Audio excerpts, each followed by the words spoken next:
অসমত অহা কেইটামান দিনত আমি কেইবাটাও নতুন ব্যৱস্থা বা নতুন কাৰ্যসূচী আৰম্ভ কৰিম।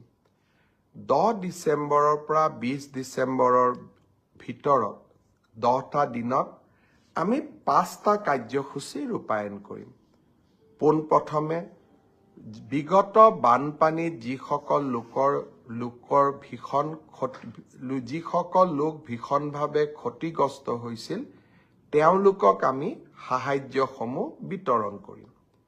তাৰ পিছতেই মাইক্ৰ ফাইনেন্স লোন ৱেইভাৰৰ আমাৰ যিখন আঁচনি সেই আঁচনিখনৰ অধীনত 50,000 টকালৈকে ঋণ লোৱা আই মাতৃসকলক আমি নো অবজেকশ্যন চাৰ্টিফিকেটসমূহ বিতৰণ কৰিম।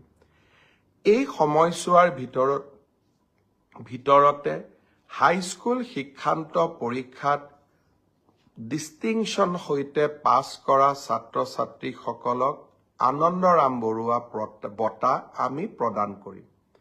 আৰু 10 ডিচেম্বৰৰ পৰা 20 ডিচেম্বৰৰ ভিতৰতে আমি নৱম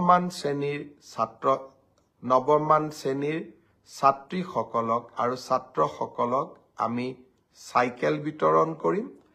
আৰু ঠিক একেধৰণে উচ্চতৰ মাধ্যমিকত সুখ্যাতিৰে উত্তীৰ্ণ হোৱা ছাত্ৰ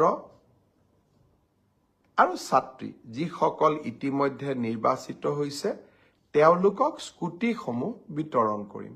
অৰ্থাৎ 10 ডিচেম্বৰৰ পৰা 20 ডিচেম্বৰলৈকে আমি সকলোৱে ব্যস্ত থাকিম আৰু সকলোকে এই আঁচনিসমূহৰ লাভ দিবলৈ আমি যত্ন কৰিম। এই সময়ছোৱাৰ ভিতৰতে অৰ্থাৎ 1 তাৰিখৰ পৰা 10 ডিচেম্বৰৰ ভিতৰত চৰকাৰী কৰ্মচাৰী তৃতীয় আৰু চতুৰ্থ শ্ৰেণীৰ কৰ্মচাৰীসকলৰ মিউচুৱেল ট্ৰেন্সফাৰৰ পৰ্টেলটো আমি মুকলি কৰি দিম। অসমত অহা কেইটামান দিনত আমি কেইবাটাও নতুন ব্যৱস্থা বা নতুন কাৰ্যসূচী আৰম্ভ কৰিম। 10 ডিচেম্বৰৰ পৰা 20 ডিচেম্বৰৰ ভিতৰত 10টা দিনত আমি 5টা কাৰ্যসূচী ৰূপায়ণ কৰিম। পোনপ্ৰথমে বিগত বানপানীত যিসকল লোক ভীষণভাৱে ক্ষতিগ্ৰস্ত হৈছিল তেওঁলোকক আমি সাহায্যসমূহ বিতৰণ কৰিম। তাৰ পিছতেই মাইক্ৰ ফাইনেন্স লোন ৱেইভাৰৰ আমাৰ যিখন আঁচনি সেই আঁচনিখনৰ অধীনত 50,000 টকালৈকে ঋণ লোৱা আই মাতৃসকলক আমি নো অবজেকশ্যন চাৰ্টিফিকেটসমূহ বিতৰণ কৰিম। এই সময়ছোৱাৰ ভিতৰতে হাইস্কুল শিক্ষান্ত পৰীক্ষাত ডিষ্টিংশ্যন সৈতে পাছ কৰা ছাত্ৰ ছাত্ৰীসকলক আনন্দৰাম বৰুৱা বঁটা আমি প্ৰদান কৰিম।